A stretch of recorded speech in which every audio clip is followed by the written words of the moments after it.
Hello everyone, we are on chapter 5 of SP now. हमने chapter number 1, 2, 3, 4 के सारे important जो जो आपको बहुत स्ट्रेस करके करना है वो क्वेश्चंस हमने किए।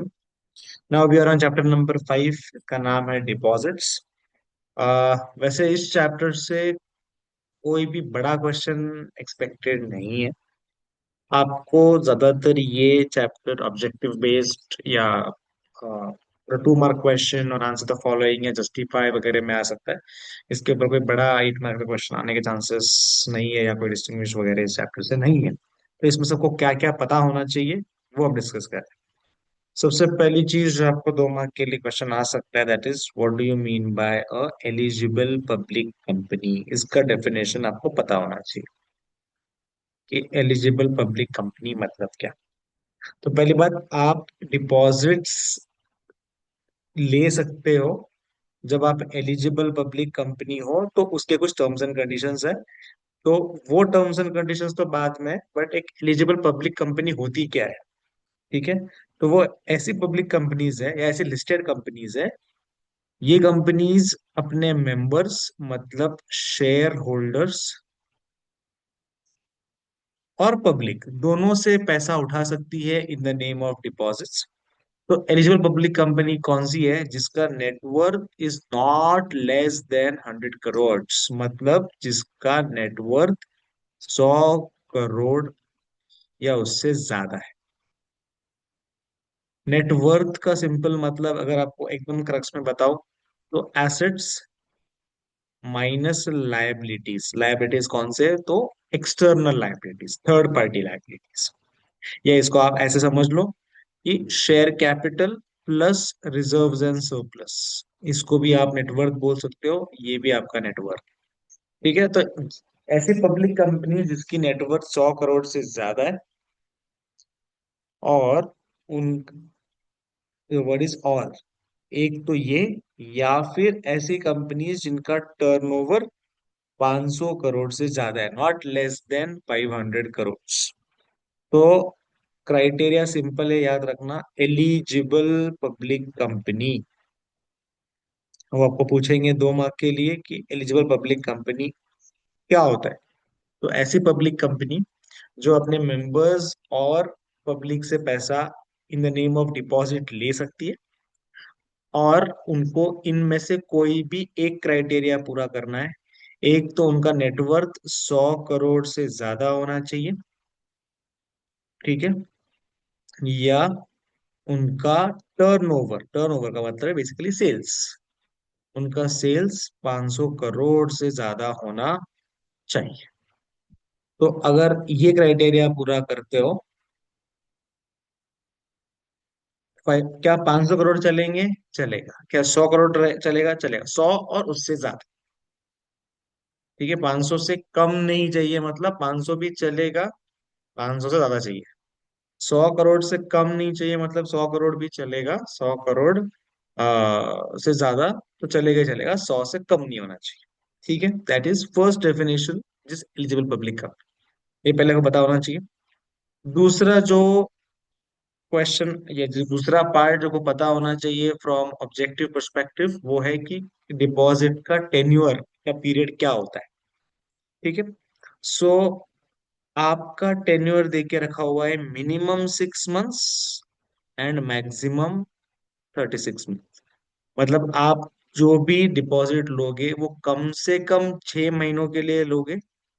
6 मंथ्स मिनिमम टाइम पीरियड है, और इसको आप कितने तक एक्सटेंड कर सकते हो, सो 36 मंथ्स तक मैक्सिमम आप इसको एक्सटेंड कर सकते। कुछ सर्टेन एक्सेप्शंस है जहाँ पे आप डिपॉजिट 6 महीने से पहले भी रिटर्न कर सकते हो, ठीक है। Such deposits must have a tenure of minimum of 3 months, and ये आपके टोटल डिपॉजिट्स के 10% ज्यादा नहीं होना चाहिए। वैसे इतना कुछ रेलेवेंट नहीं है, आपको सिर्फ जनरल टेन्योर पता होना चाहिए, 6 मंथ्स एंड 36 मंथ्स। हाँ, क्या आप आपके डिपॉजिट्स को रिन्यू कर सकते हो, आप आपके डिपॉजिट्स को रिन्यू कर सकते हो, आप आपके डिपॉजिट्स को प्री मैच्योर जल्दी भी पे कर सकते हो। 36 मंथ्स का है, आपने 2 साल में रिटर्न कर दिया तो कुछ केसेस में वो चले। ठीक है। ये एक सेकंड को पता होनी चाहिए कि डिपॉजिट्स का टेन्योर क्या होता है। तो ये डिपॉजिट्स आर जनरली क्या, ये तुम्हारे शॉर्ट टर्म फंड्स के लिए, शॉर्ट टर्म फंड्स का रिक्वायरमेंट है। तो लॉन्ग टर्म सोर्स नहीं है, ये short term source of raising money है। इसलिए इसका टेन्योर 6 मंथ से लेकर 36 मंथ। ओके। फिर आपको अगली चीज जो पता होनी चाहिए इस चैप्टर से, वो है ये कि सर्कुलर कब आपको देना है और एडवर्टीजमेंट कब देना है। जैसे हमने पिछले वाले चैप्टर के लिए देखा था, दैट आप जब डिबेंचर इशू करते हो तो आप जब पब्लिक को इशू करते हो तो आप प्रोस्पेक्टस बनाते हो, और आप जब प्राइवेट प्लेसमेंट कर रहे हो तो आप ऑफर लेटर बनाते हो। वैसे यहाँ पे भी आएगा कि अगर कंपनी अपने ही मेंबर्स के थ्रू डिपॉजिट्स लेना चाहती है, अपने ही शेयर होल्डर्स को बोल रही है कि आप डिपॉजिट का पैसा दो, तो उसके लिए आपको पेपर में एडवर्टीजमेंट देने की जरूरत नहीं है। आप एक इंटरनल सर्क्यूलर निकाल सकते हो और उस सर्क्यूलर के थ्रू आप आपके मेंबर से पैसा ले सकते हो। बट अगर आपको जनता से पैसा लेना है, इनवाइट डिपॉजिट फ्रॉम पब्लिक, आम जनता से अगर पैसा मंगवाना है, तो आपको क्या इशू करना पड़ेगा, एडवर्टीजमेंट। ठीक है, ये पता होना चाहिए। बाकी इसमें क्या कंटेंट एंड ऑल रहेंगे एक बार क्विकली देख लेते हैं। ये आपके सर्कुलर में क्या रहेगा कि हमारा फाइनेंशियल पोजीशन क्या है, जो डिपॉजिट्स है वो सिक्योर्ड है या अनसिक्योर्ड है, क्रेडिट क्रेडिट रेटिंग जो आपको मिला होगा वो ये सबके लिए नहीं है, सिर्फ एलिजिबल पब्लिक कंपनी के लिए मैंडेटरी है। ठीक है। फिर डिटेल्स, डिटेल्स का मतलब क्या, कितने टेन्योर है, क्या इंटरेस्ट रेट है, वगैरह वगैरह। डिपॉजिट होल्ड ट्रस्टीज होंगे, जैसे डिबेंचर ट्रस्टीज थे, वैसे यहाँ पे डिपॉजिट ट्रस्टीज भी हो सकते हैं। अगर कोई पहले से प्रीवियस डिपॉजिट्स कंपनी ने लेके रखे हुए हैं, उसके ऊपर कितना पैसा बचा हुआ है वो भी बताना पड़ता है। ये सब क्यों बताना पड़ता है, कि नए मेंबर्स को पता होना चाहिए कि कंपनी ने पहले भी उधार लेके रखा हुआ है पैसा। तो ऐसा ना हो कि कंपनी बहुत ज्यादा उधार लेके बैठे तो अपना पैसा ना डूबे, ये पता होने के लिए आपको सारी इन्फॉर्मेशन देनी पड़ती है। फिर आपको ये यही सर्कुलर और एडवर्टीजमेंट का एक कॉपी आपको रजिस्ट्रार ऑफ कंपनीज के पास फाइल करना पड़ेगा। ठीक है। ये बाकी सब, बाकी सारा इन्फॉर्मेशन आप जनरल है, एक बार गो थ्रू कर लेना, बट आपको पता सिर्फ इतना होना चाहिए कि when is circular issued and when is advertisement issued. ठीक है। डिपॉजिट ट्रस्ट, फिर अगला जो चीज आपको पता होना चाहिए, that is deposit receipt. Deposit receipt का टाइमलाइन पता होना चाहिए। Company has to issue deposit receipt within 21 days from the date of receipt of money. So याद रखना टाइमलाइन क्या है, आपको 21 डेज, पैसा मिलने के 21 डेज के अंदर अंदर आपको डिपॉजिट रिसीट डिपॉजिटर को इशू कर देनी है। ये रिसीट साइन की जाएगी by the officer duly authorised by the BOD. उस रिसीट के ऊपर सारा इन्फॉर्मेशन रहेगा कि डिपॉजिटर का नाम, उसका पता, कितना अमाउंट डिपॉजिट किया है, क्या रेट ऑफ इंटरेस्ट है, और ये पैसा कब रिटर्न करना है, एक्सेट्रा जो कुछ भी और इन्फॉर्मेशन चाहिए वो। ठीक है, ये पता होना चाहिए। और एक टाइमलाइन एक्सपेक्टेड है, वो है रिटर्न ऑफ डिपॉजिट। वैसे रिटर्न ऑफ जब एक एक रिटर्न ऑफ डिबेंचर्स भी करना पड़ता है, वैसे आपको डिपॉजिट का भी एक रिटर्न फाइल करना पड़ता है। कब, ऑन और before 30th June of each year. ठीक है। सो 31st मार्च, मतलब अभी जो जो 31st मार्च 2026 खत्म होगा, तो ये ईयर का इंफॉर्मेशन आपको 30th जून 26 तक फाइल करना पड़ेगा। किसके पास, तो आरओसी के पास, as a return of deposit. आपको सिर्फ डेट याद रखना है, 30th जून तक करना एक्सपेक्टेड है। ठीक है, ये पता होना चाहिए। उसके बाद procedure for accepting deposits from public, not required.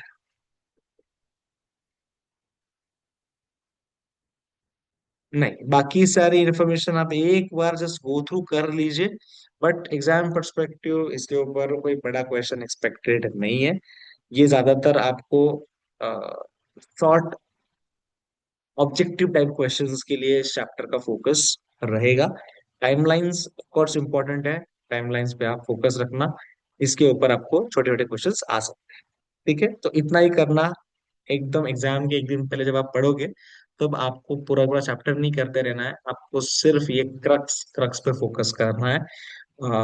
एक दिन पहले का उतना वक्त नहीं रहेगा कि आप पूरा के पूरा सिलेबस या पूरा की पूरा बुक कर पाओ, तब आपको सिर्फ वो चीजों पे फोकस करना है।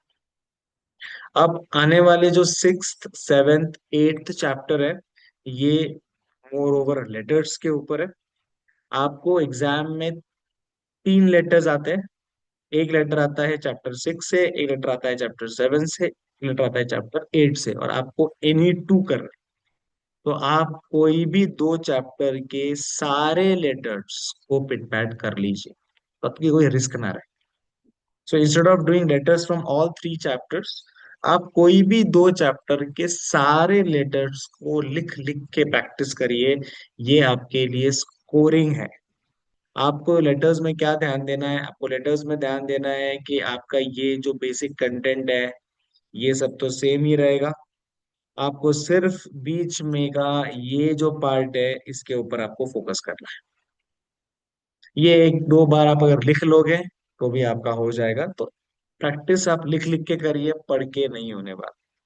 ठीक है। तो इसमें और कुछ नहीं है देखने जैसा। 6 7 8 में आपको फोकस सिर्फ यही रखना है that you are practising letters of any two chapters thoroughly. हम अगला जो वीडियो में रहेंगे उसमें हम चैप्टर नंबर 9 के इंपॉर्टेंट क्वेश्चंस को go through. Thank you so much.